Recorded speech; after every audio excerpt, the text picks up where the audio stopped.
There are those who philosophize about good and evil and the whole purpose of sin and suffering in the world and all the bad that's ever gone on throughout creation. And they say that God did it to prove a point, to drive home his point that we don't want anything to do with evil. I completely and entirely disagree with this. Why? Let's look at the Bible and what it has to say. In the very beginning of the Bible, God said, never, ever, ever partake of the knowledge of good and evil, or it will kill you. So, first point is that God never changes.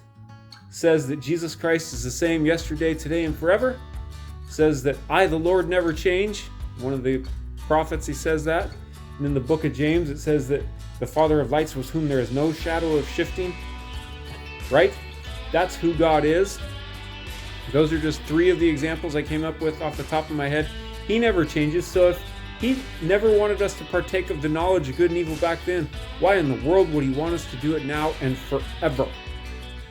Don't buy it, folks. Number two, he said that it would kill us.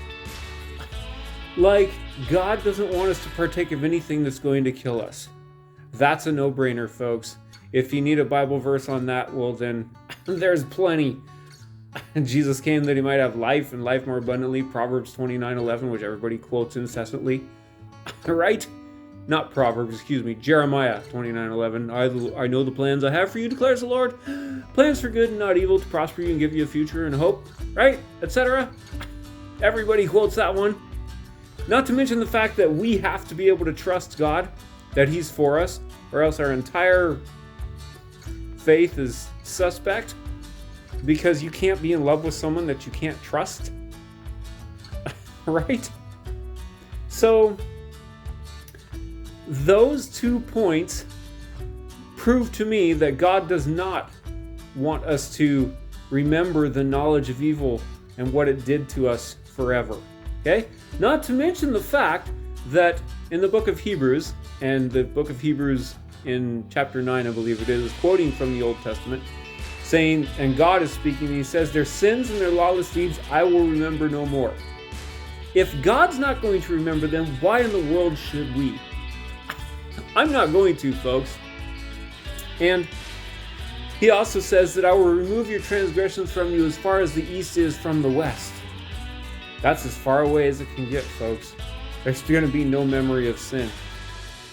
And so the last point is the people that like to philosophize and say those kind of things, they're the ones who I believe the Apostle Peter was thinking about when he wrote this. I believe it was the Apostle Peter, 1 Peter. He says that those who have suffered in the flesh have ceased from sin.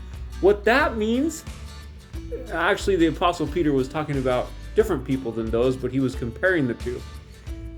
People who have really deeply, truly, and badly suffered from sin and its ravages are done with it completely and eternally. They don't even want any memory of it, boy. Whereas those who haven't like to sit around and philosophize about it. There's a vast difference between those two types of people, folks. And here's the last point. In the book of Hebrews, it teaches us that the blood of Christ actually cleanses our consciousness from sin. To get us what?